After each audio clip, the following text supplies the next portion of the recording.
Hello and good evening and welcome to this video tutorial on the Cisco Networking Academy CCNA routing and switching curriculum. This is the bridging material and we're taking a look at its version 6.0 of the packet tracer activities, and this is activity 4.4.3.6 and this is on BGP. The Cisco Networking Academy recently added a number of new topics to the CCNA curriculum that you're going to be seeing if you're taking the CCNA exam, and so I thought I would do a quick introduction here to one of those activities, and this would be for the CCNA4 or the Connecting Networks course, and this is going to be your BGP packet tracer activities. Specifically, we're going to be taking a look at eBGP, and so I'm going to be providing brief background and description of BGP. I'm also going to point you in the direction of some additional resources. One of the challenges in terms of teaching the bridging material is that the textbooks aren't updated yet, but the bridging material is available and is going to be incorporated here come the fall semester. So it's a great opportunity to point you in the direction of some nice resources that are out there that are for the most part free. I'll talk about Safari Online, which if you're an Anne Arundel County student and you live in Anne Arundel County, you can actually get access to the Anne Arundel County Public Library website for free, where you have full access to the Safari Online collection, and in which there are a number of books on BGP. So I'm going to point some of those resources out here in this video. So a quick background on BGP. Well, BGP stands for the Border Gateway Protocol, and it's the routing protocol that powers the internet. Now, BGP was conceived over lunch at the 12th annual IETF, or the Internet Engineering Task Force meeting in Austin, Texas. A gentleman by the name of Lougheed, I can't remember his first name, it might have been Kirk Lougheed, and then Yakov Rector,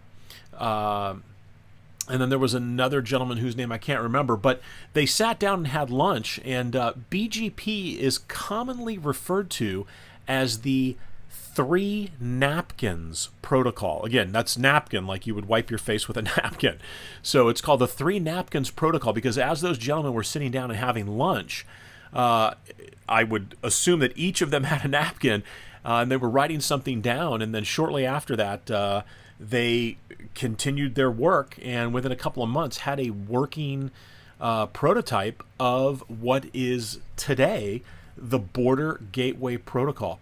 Now, remember, we said that BGP is an inter-AS, or inter-autonomous system. So let's define the term autonomous system. And really, when we talk about an autonomous system, it would be an enterprise, it could be a company, but it's got one authority, right? There's one authority that's in control of that autonomous system. If we look at the drawing that we have here, the diagram on the whoops, sorry about that. Let me get the drawing tool out. So if we look at the diagram here, you can see we have autonomous system 65001. We've got autonomous system 65003 and 65002. So the implication here is that these are 3 individual entities that are under the control of 3 different groups. And so one of the analogies I like to use when talking about BGP is you can think of BGP, and specifically the autonomous systems, as countries, right? So countries have well-defined borders, and this would be an autonomous system boundary router, or ASBR. This would be an ASBR, and my pen is not behaving as it should here. This is an ASBR. So again, countries have borders, and autonomous systems also have borders. One of the other things about BGP, right, in the autonomous system, is that it's counted as one hop. So let's say we had another BGP AS down here, 65004. Now, if in this AS I had 1, 2, 3, 4, 5, 6, 7, 8 routers that then connected over here to maybe a different AS, maybe AS 65005, even though, let's say we'll connect it here, even though we're making what do we got? 1, 2, 3, 4, 5, 6, 7, 8 hops to get over here.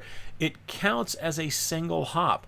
And that hop is identified by the autonomous system number, right? The AS number, or you'll commonly hear it referred to as ASN, autonomous system number. And again, it's like a country where autonomous system 65001 can't see what's going on down here in 65004. So again, there's no visibility. These other autonomous systems don't have visibility to the internal makeup of the other autonomous systems. Because if I'm in this country over here, right, this AS, this autonomous system, I'm probably not going to be too keen on what's going on inside of this country or this autonomous system. And again, using the country because countries have laws and policies, right? And they can be the same, but they are more often than not, they're typically different. And it's the same thing with the autonomous systems, is that the policies that this autonomous system 65001 has could be the same, right? But they could be different than 65003. Especially because 65003, this is a transit AS, and this is a key term here. It's a transit AS. These are non-transit ASs over here, so I'll just put non-TA, non-transit AS, non-transit AS. And so why do we say this guy's a transit AS?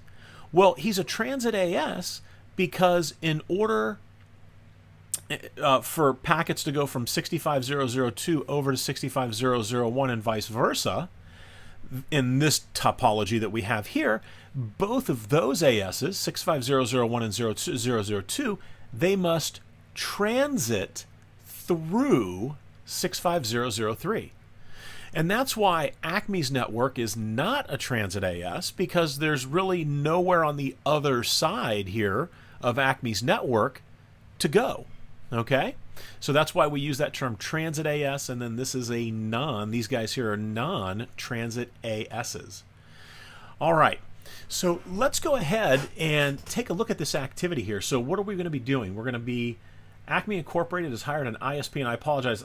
I tried to make this larger. I can't, but I was able to make the text, the images here larger. So let me go ahead and read this here. Acme hired an ISP to a partner company called Other Company. And so that's this other network here, 65002.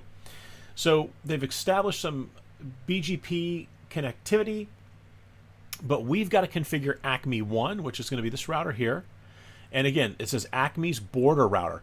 And the term ASBR, so if you're taking CCNA4, connecting networks, chances are you've heard the term ASBR before. But you've probably heard it used in the context of OSPF, right? That Autonomous System Boundary Router. Well, again, the term applies here as well, except when I use ASBR, I'm not using it in the context of OSPF. We're using it in the context of BGP. And truly, it is a boundary router because this is, or a border router, because it is at the border. Remember that country analogy we were talking about? Consider this sort of the gatekeeper of entry into this country is going to be this Autonomous System Boundary Router, or ASBR, Autonomous System Border Router, right? Border and boundary are sort of used interchangeably. So let's take a look here. Verify the ISP has provided IP reachability through its network by pinging 1.1.1.9, the address assigned to ISP2's serial. From any device inside Acme's network, ping the other company, the ping should fail. All right, so let's go ahead and verify here. If I were to hop onto the laptop, let's go ahead and pull our laptop up here. And again, this is a version 6.0 packet tracer activity. This is part of the bridging material. So these are the brand new packet tracers that are going to be incorporated into the Cisco Networking Academy curriculum. Again, specifically, you can see here, it's 4436. I'm using, and I guess it's going to be under help, I'm actually using Cisco Packet Tracer 7000202 on Ubuntu Linux, right? And I've got a video on my site. If you were to look up Packet Tracer Ubuntu, you'd be able to find it about how to download Packet Tracer for Ubuntu. All right, so we're going to go to the desktop and we're going to hit the command prompt. And let's type in here ping 1.1.1.9. Let's see, do we have connectivity? So from the PC, we don't. And IP address assigned. And let's go ahead and see if they want us to do it from here. We should have a nice large font size. We do. And I'm not sure what is configured and what is not configured here. So let's take a look. So ping 1.1.1.9. All right, so from ISP1, and let's make sure show IP interface brief. Yeah, so from ISP1, I can successfully ping, I'm going to make this window a little bit larger here. I can successfully ping ISP2. So let's bring up ISP2 and let's take a look at ISP2's CLI here, and let's see. Go from user exec to privilege exec. We'll say show IP interface brief, and that is the address, that 1.1.1.9. So we can get there. So configure Acme 1 to become an eBGP peer with ISP1. It says Acme's AS number should be 65001. While the ISP is using AS number 65003, use the 1111 as the neighbor address. So how do we establish a peering between two eBGP peers? Now, a quick note on the difference between eBGP, which is external BGP, and iBGP, which is internal BGP, is the fact that the autonomous system numbers that we use, the 65001 and 65003, if those numbers are different, that is what defines an external BGP peering. If the numbers are the same, like they are here inside 65003 between ISP entry 1 and ISP entry 2, this is going to be an iBGP peering because they would have the same autonomous system number. In fact, we had those up earlier. Let's issue a show run here and take a look at the BGP configuration section. And you can see, let's see, did we configure that? No, we didn't. So it doesn't look like they're running iBGP between each other. So that's okay. Typically, you would have a full mesh of iBGP peers. And it doesn't appear that that's happening. In fact, it looks like they're actually redistributing BGP into eIGRP.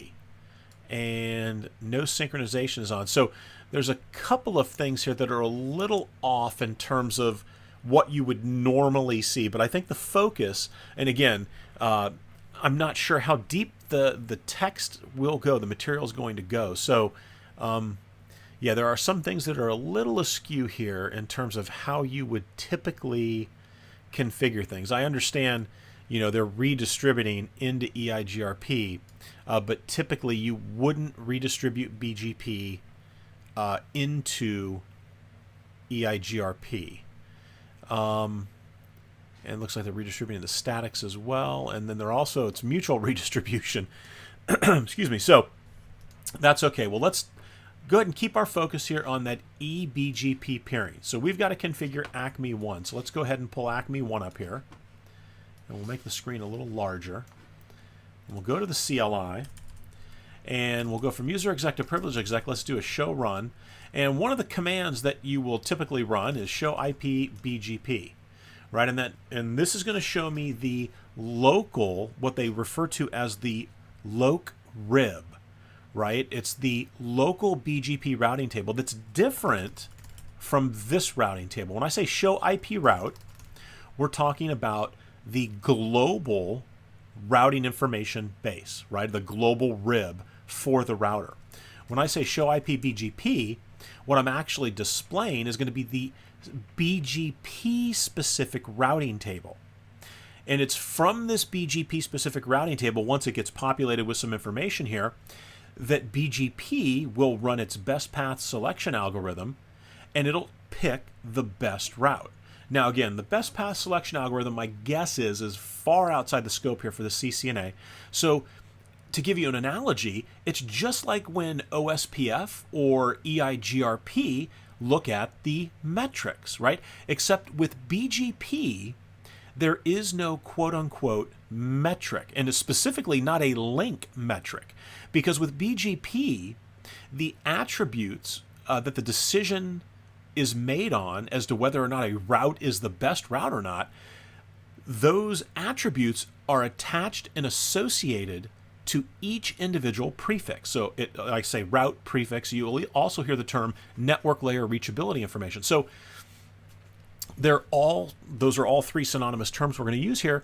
But again, when you talk about eIGRP or OSPF, when we talk about the metrics, those are associated with interfaces on a router, not individual routes, right? Because remember, when we go to do traffic engineering and we try to add delay to an eIGRP interface, or we manipulate the IP-OSPF cost on an OSPF interface, we're affecting every single prefix and route that is that we can get to through that interface. Well, with BGP, it's a little bit different. You're assigning attributes to specific prefixes, right? So let's go ahead and continue on here. So let's go into global config. Whoops, we'll go config T to get into global config. Now, so how do we start up BGP? Well, I say router, BGP, and then here's that autonomous system number. Now, we're being shown a 2-byte, right, or a 16-bit, 2 to the 16 is going to be 65,536 possibilities. Now, 0 is a possibility, but that is reserved. In fact, quick note here is that 65,535 is also reserved. You should not be using 65,535, right? So 0 and 65,535 are off limits. Those have been set aside by a specific RFC, or a request for comment. One of the IETF, remember we talked about that Internet Engineering Task Force organization documents that details the standards for BGP.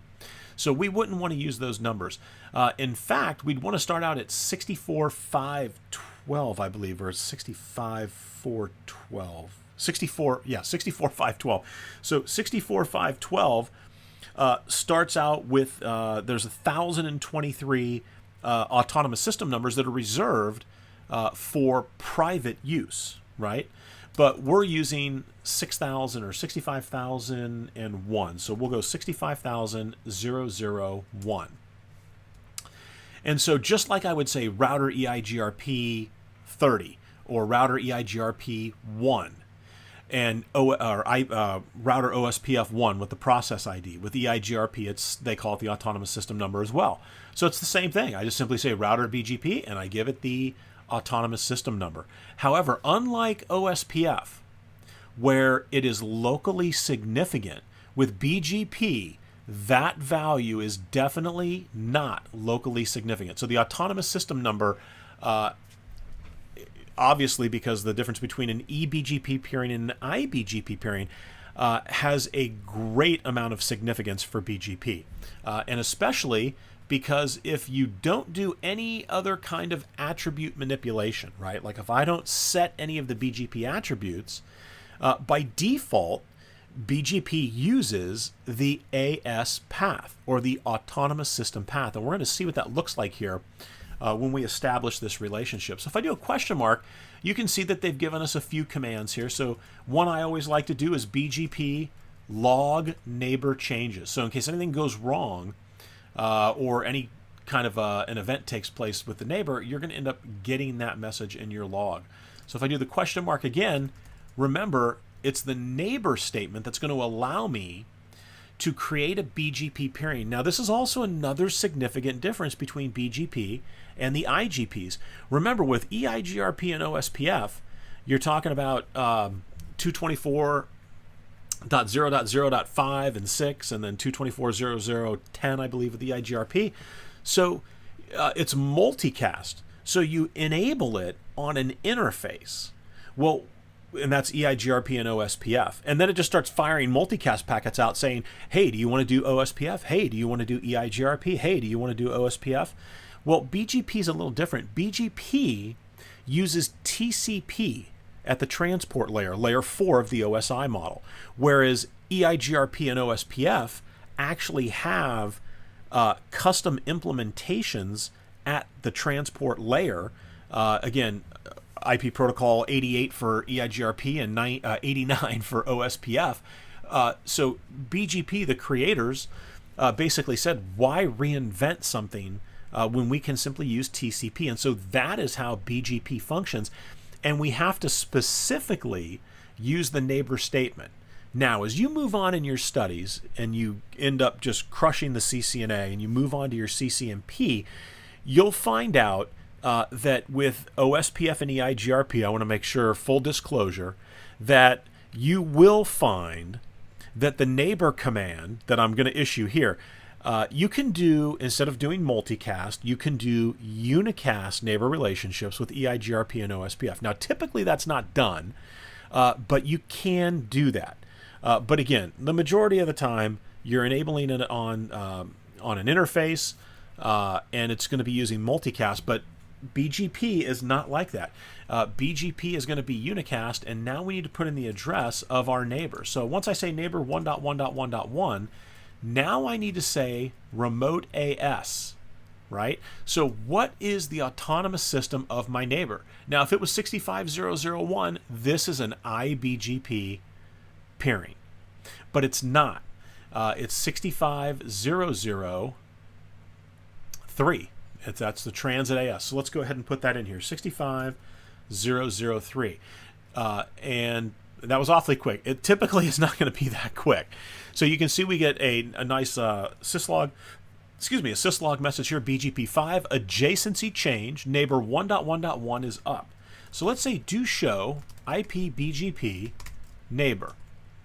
And let me scroll back up to the top here, and we get some very valuable output when we want to take a look. Just like when you say, show IP OSPF neighbor or show IP eIGRP neighbor, same thing here.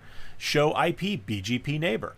So you can see that my neighbor is 1.1.1.1. I can see that the remote autonomous system of my neighbor is 65003, and what do we see?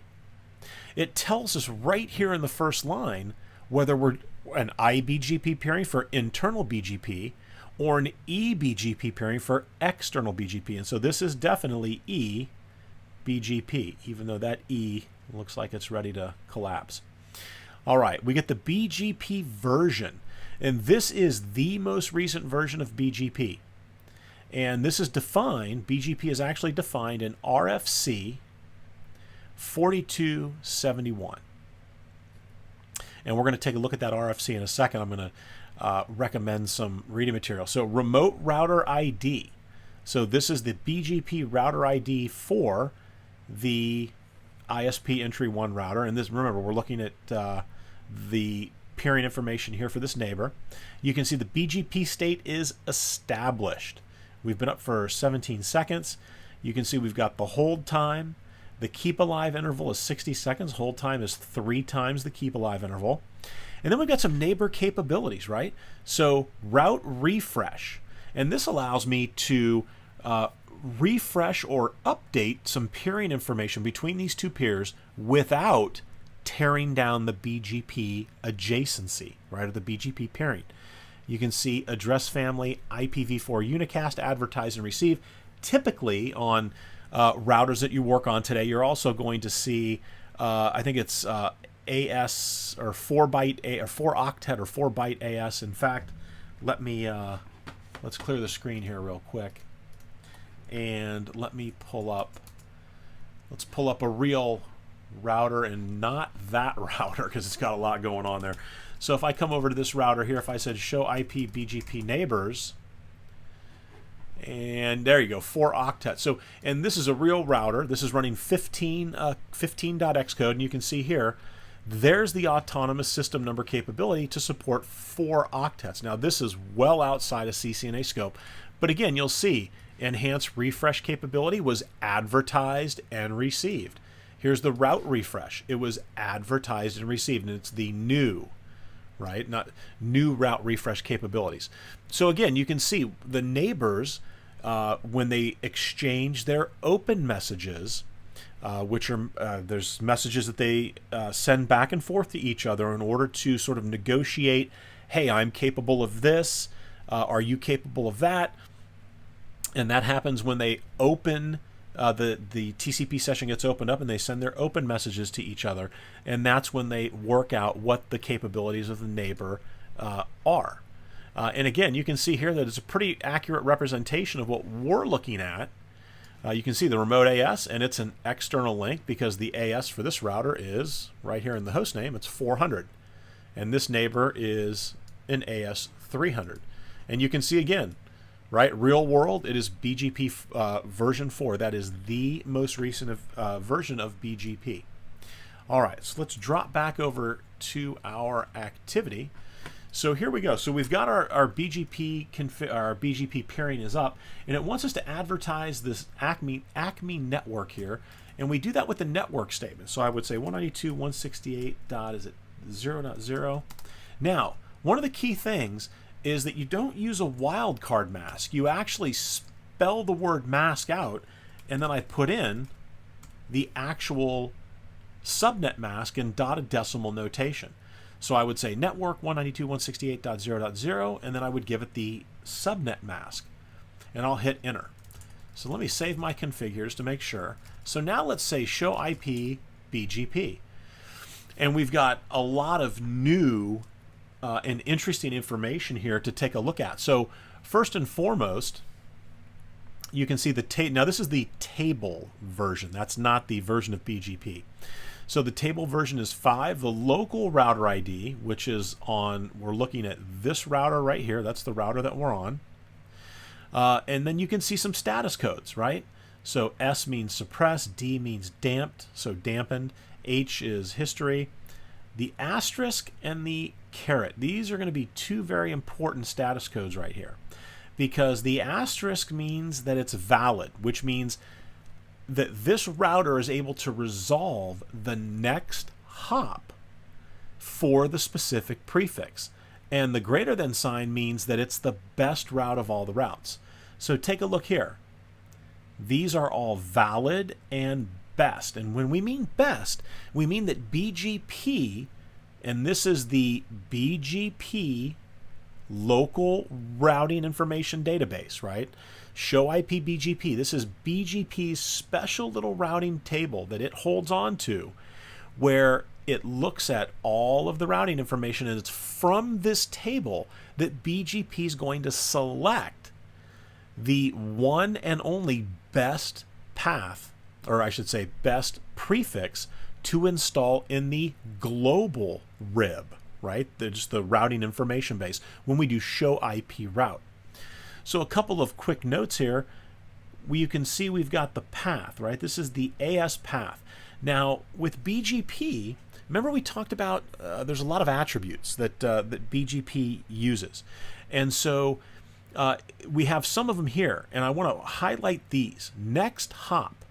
If you see the quad zeros, that means that this prefix was locally originated on this router. And that's what that quad zeros means. You can also see that because the weight, which is another attribute, is set to 32,768.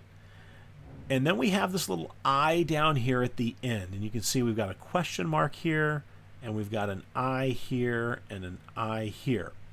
So those are the origin codes. And this is, for a lot of new learners, this column here, the origin code column and the status code column, become very confusing, because the origin code, you'll notice there's no heading here that says origin.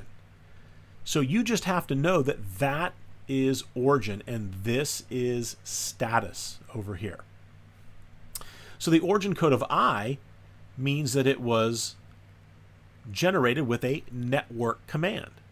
Right? And that's why we have the I here. Just like we put the network command in for that BGP prefix, we get the I as the origin code, and the origin is what BGP refers to as a well-known mandatory attribute. The AS path is a well-known mandatory attribute. The next hop is a well-known mandatory attribute. So those are the three well-known mandatory attributes, which means that when BGP is exchanging routing information, right, with other BGP peers, that every update message that BGP sends, let me rephrase that. So every update message that BGP sends to a peer must have the next hop, it must have the path, the AS path information, and it must have an origin code. Now, this origin code right here, you will never see that origin code right there. And eGP, it doesn't mean exterior gateway protocol, right? Back in the day, in the late 80s and 90s, there was actually a routing protocol called eGP. But it's not eGP in terms of, oh, it's an exterior gateway protocol as opposed to an interior gateway protocol. That is literally the name of a routing protocol that back in the Stone Age of the internet existed, and it was replaced, supplanted by BGP. But for whatever reason, that code still, the origin codes for eGP still shows up, even though you will never see that because eGP is not used today at all. Okay, so we've got the origin code, we've got the AS path, and the next hop, and those are well-known mandatory attributes. They have to be there, right? And well-known means that all BGP implementations, so whether it's, whoops, and let me get this back here before it goes dark on me. That was a close one. So what that means is, well-known mandatory means that all BGP implementations must support that attribute. So whether it's a Cisco router or a Juniper router or an HP or Arista, whatever the manufacturer, if they've got an implementation of BGP, it must support those three well-known mandatory attributes. And again, mandatory meaning that if those attributes are not in the update message, that update message is going to be dropped. So let me pull back our window here, and now let's wrap up. So we need to go over here to Acme 2, or not Acme 2, I'm sorry, other company. And let's make this window a little larger here. And we're on the CLI right now, and so we're going to do the same thing we did with Acme 1 for other company 1. We're going to go from user exec to privilege exec, and then into global config. We're going to say, oops, sorry, bring this back here. So router BGP, and we are 65002. I'm going to define my neighbor, so 1.1.1.9, which is that address that we pinged earlier. And remember, this is ISP entry 2. So this is inside Autonomous System 65003. And I'm going to hit enter, and again, the adjacency is coming up much faster than that would in real life. It usually only takes a couple seconds, but it's not instantaneous like you're seeing here with Packet Tracer. All right, so we've got the adjacency up. Now let's go ahead and we need to originate from any Acme Corporate. Okay, ping, let me double check here. Yeah, the 172.16.10.0. And again, mask 255. So this is how we originate network information. All right, so let me go ahead and save this off, and I believe that is everything it's looking for there. Yeah, so you can see the completion percentage shows 6 out of 6, but let's take a look at a few things here. So I'm going to say show IP BGP, and we're going to talk very briefly here about the output that we're seeing. And so, again, you can see that we've got the valid and best path. Now remember, we're over on this router here. That is what this output here is. And here's the 192.168.0.0/24. You can see the next hop says to get there, I come here.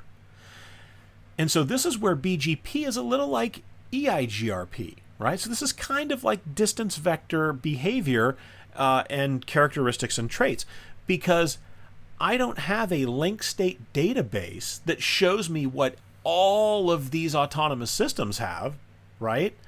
All I have and all I know is what my neighbor, right, in 65003, what that neighbor told me with this update.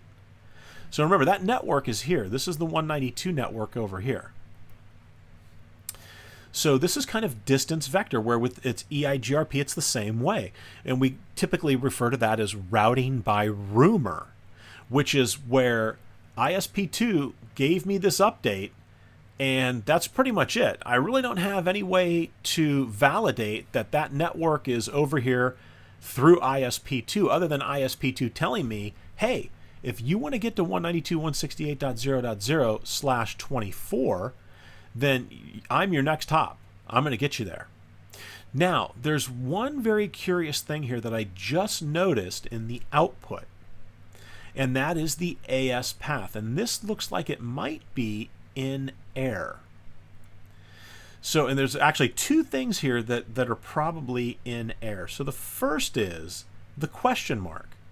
Now, if I originated the 192.168.0.0 with a network statement, what should I have there? Yeah, that should be a lowercase I, without a doubt, because it was originated with a network statement. There's no question that we should have a lowercase I here. It should not be a question mark. And then do you notice anything else? And again, I'm kind of guessing that they're going to be talking about the AS path and what you should see over here. And what we don't see specifically for this 192.168.0.0 prefix is we don't see the originating autonomous system.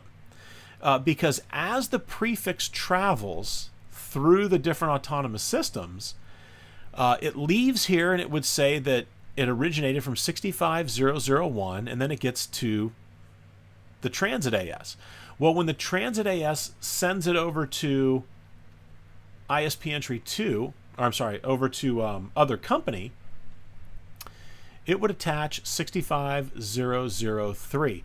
Now, my guess is that it's because they're doing a bunch of redistribution in here, and I'd have to go back in and take another look.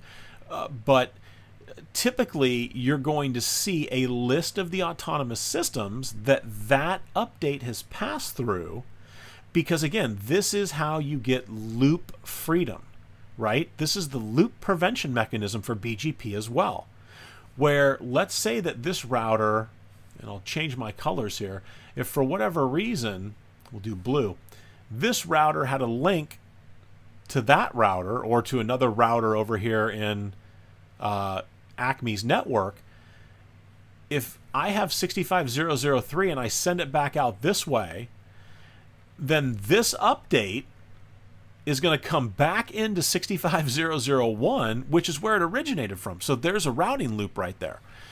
And so that's why it's sort of a precarious setup here that they've configured with the redistribution that they've got running between the two transit AS nodes. So typically what you would see is 65003, 65001, and then the lowercase I. But again, it appears that they're doing redistribution here. So they're redistributing all of, so this router right here, in fact, let's clear the screen off and we'll sort this out. So what's happening here is on this router here, I think we saw this, whoops, let's get into privilege exec. So what are they doing? We'll go to the BGP and eIGRP and, oops, sorry. Sure enough, yeah, they're doing mutual redistribution. So that's what's going on, is that BGP prefix that comes in to the transit AS gets redistributed into eIGRP, and then when it goes to go out from ISP entry 2, it's seen as a redistributed prefix. So if it's redistributed, then the origin code is unknown, which is why we're seeing that the way that we are. But again, typically, and I don't want you to get the wrong idea, because typically you are not redistributing EIGRP into BGP and BGP into EIGRP. That is typically not how a transit AS would be set up. Typically, you would see an IBGP peering between those two routers that are in that transit AS.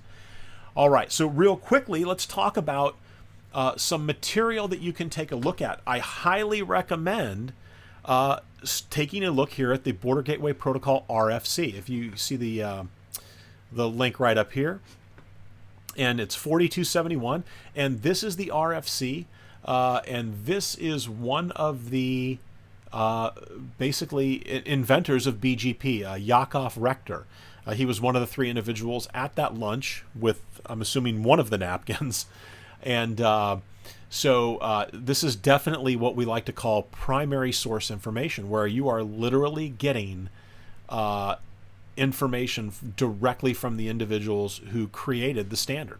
And it's a really good read, right? It's going to talk about BGP. It's going to give you a lot of background information. Another great resource, again, if you're an Anne Arundel County Community College student, you can get an Anne Arundel County library card and access the library and get to the Safari library and simply type in BGP and take a look. You've got BGP design implementation.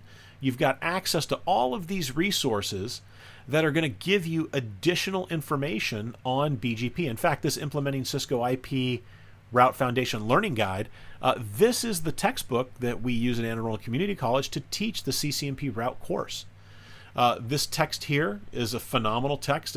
This text here, the IP routing, has all kinds of information on EIGRP, OSPF, ISIS, BGP, and it's got it for multiple platforms with Cisco, iOS XE, iOS XR, and then just vanilla iOS.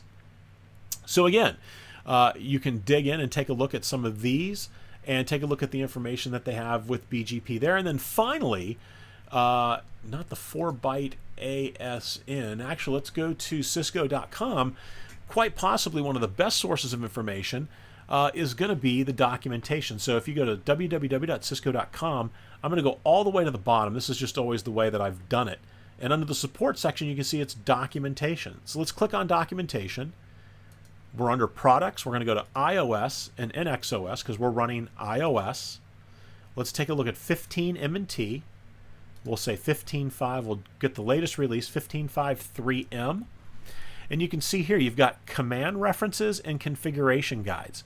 So if I do command reference, if I roll down to IP routing, you can see right off the bat the BGP command reference is right there. So if I were to click on that, it would take me to a reference document that I can either download or simply look through the commands. Let's see, is the neighbor command in here? And there it is, right? Neighbor, neighbor activate, neighbor additional pass. So all kinds of different neighbor commands. And we entered the neighbor command with the IP address, right? So this is where you would come to find some of the additional commands that you can run. And that's the command reference. The configuration guide is almost like a textbook. If I click on the configuration guide and I scroll down here, you can see IP routing, BGP configuration guide. We'll click on that. And again, as you can see, this is pretty heavy reading here, and this gets, it's a pretty long document. But if I just click on BGP 4, I'm going to start out right here. So it's going to give me the version 4 functional overview, talk about the router ID, BGP speakers and peer relationships, peer session establishment. So, and again, these are all topics that you will become familiar with as part of the CCNA curriculum, and this is going to give you a great head start to dive in here. And you can see right here, destination port 179 for TCP, and it also references other RFCs, right? RFC 2858 for the multi-protocol extensions, which is how BGP supports IPv6, right? Talks about the router ID. Again, a wealth of information, and again, 100% free. All right, well, let's take a step back over here to the activity that we were looking at. So this is going to wrap up Packet Tracer activity 4.4.3.6. Again, this is version 6, CCNA4, connecting networks. bridge material. And so this is brand new packet tracer activity. I'm actually running it on the brand new packet tracer version 7.0 platform here on Ubuntu. All right, well, hopefully this has been a nice, smooth transition for you to BGP, a nice introduction to BGP, and taking a look at the packet tracer activity and seeing how we establish BGP peerings, what the autonomous system number means, what it stands for, what happens when they're the same, what happens when they're different, what does that mean for the peering relationship, and then taking a look at the BGP local rib, right, the local rib, and we actually never did take a look at, if I were to say show IP route, and that's the global rib, right? This is the global rib, and here's that BGP route that we're learning from other company 1, and again via 1.1.1.1, which means that's going to be my next hop right here, right? All right, well, thanks for watching and enjoy the rest of your evening.